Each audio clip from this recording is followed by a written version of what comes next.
Senator Cormier. Thank you, Mr. Speaker.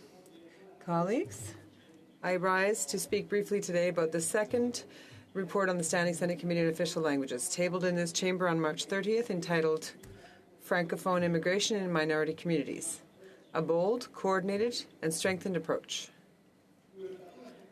As we know, the Canadian Francophonie is facing many challenges, including the decline in its demographic weight, as confirmed by recent Statistics Canada census data, the omnipresence of the English language, an aging population, and a declining birth rate are having a disproportionate impact on the survival and promotion of the French fact in Canada. The Canadian Francophonie and the French language depends on our ability to welcome, retain, and integrate Francophone immigrants in all regions of our vast country. Francophone immigration is a key element of ensuring the development and vitality of Francophone minority communities. Federal, provincial, and territorial governments, including municipalities and their community partners, have roles to play in addressing the current demographic deficit that threatens the continuation of a balanced and thriving linguistic duality in Canada. Aware of these issues, and at the Senate's request, the Standing Senate Committee on Official Languages therefore conducted a major study on this subject from March 2022 to February 2023.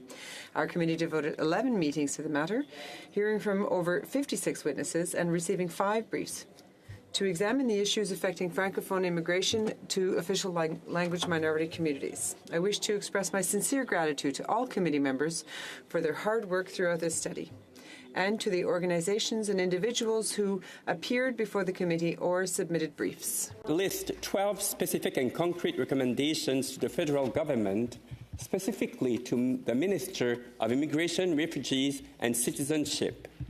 The committee hopes that these recommendations will serve to inspire the future Francophone immigration policy, which is explicitly included in the long-awaited Bill C-13, which aims to modernize the Official Languages Act and to enact the use of French in federally regulated Private Businesses Act. Without going into the details of all the recommendations, it is relevant here to recall some of them, since they aim to ensure the maintenance of a strong, diversified, and vibrant Francophonie, thereby reinforcing the linguistic duality of our country. These recommendations include the adoption of a comprehensive, coordinated, and ambitious Francophone immigration policy adapted to the needs of communities, a policy addressed to all partners that will target the entire Francophone integration process. They also provide for the adoption of a new target for French-speaking immigrants who settle outside Quebec, a growing target, tailored to regional realities and based on evidence.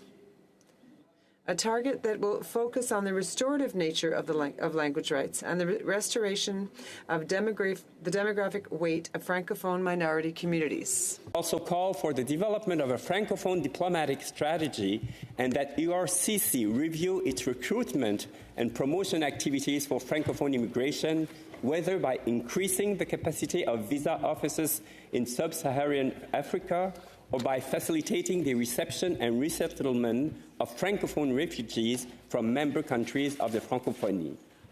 They also call for greater awareness on equity, diversity, inclusion, and gender equality issues among ERCC and Global Affairs Canada employees. In terms of governance, these recommendations also call for the creation of an Assistant Deputy Minister position with responsibility for the Francophone immigration file. So, colleagues, here are some of the recommendations contained in this important report, which I'd invite you to read. In closing, a general observation can be made regarding immigration. All the chain of events leading to Canadian citizenship are interrelated, and working in silos is problematic.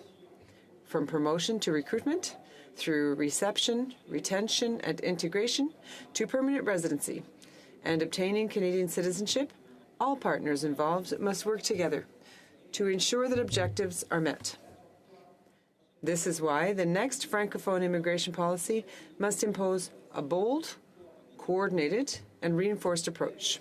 Colleagues, as chair of this committee, I move that the second report of the Standing Senate Committee on Official Languages, entitled Francophone Immigration in Minority Communities for a Bold, Coordinated and Strengthened Approach, tabled in the Senate on March 30th, 2023, be adopted, and that pursuant to Standing Order 1224-1, the Senate request a full and comprehensive government response, with the Minister of Immigration, Refugees and Citizenship being designated as the minister responsible for responding to this report, in consultation with the Minister for Official Languages. Thank you.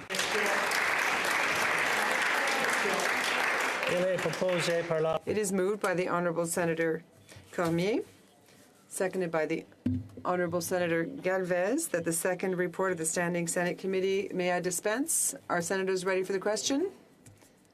Is it your pleasure, Honourable Senators, to adopt the motion? Carried. Number 35, 11th Report, Social Affairs. Senator Omidvar.